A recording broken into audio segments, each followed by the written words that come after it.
فکر معاش کی تنگی سب سے زیادہ پریشان کرتی ہے، اور سب سے زیادہ لوگ اس سے آج کل پریشان ہیں۔ مہنگائی اتنی بڑھ گئی ہے، اخراجات پورے نہیں ہوتے۔ آج جو آپ کو تسبیح بتانے جا رہی ہوں، یہ آپ کی ساری پریشانیوں کو دور کرے گی، اور ان سب کا حل ہے اس میں۔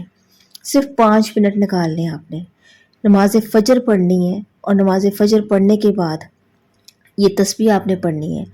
حضور پاک صلی اللہ علیہ وسلم کی خدمت میں ایک شخص حاضر ہوا اور اس نے عرض کیا کہ دنیا میری طرف سے پیٹھ پھیر کر چلی گئی ہے۔ تو آپ صلی اللہ علیہ وسلم نے فرمایا کہ ملائکہ کی تسبیح پڑھا کرو۔ تو اس نے عرض کیا کہ ملائکہ کی تسبیح کیا ہے؟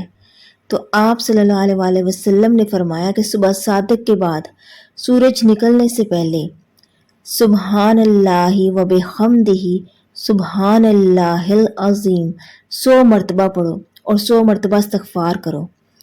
یہ سن کر وہ شخص چلا گیا اور چند روز کے بعد آیا، اور اس نے عرض کی کہ میرے گھر میں اللہ نے مجھے اتنا دیا ہے کہ رکھنے کو جگہ نہیں ہے۔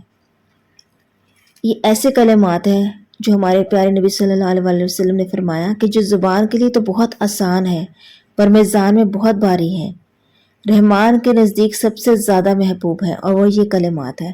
ان کی تسبیح کریں، آپ کی پریشانیاں دنوں میں ختم ہوں گی۔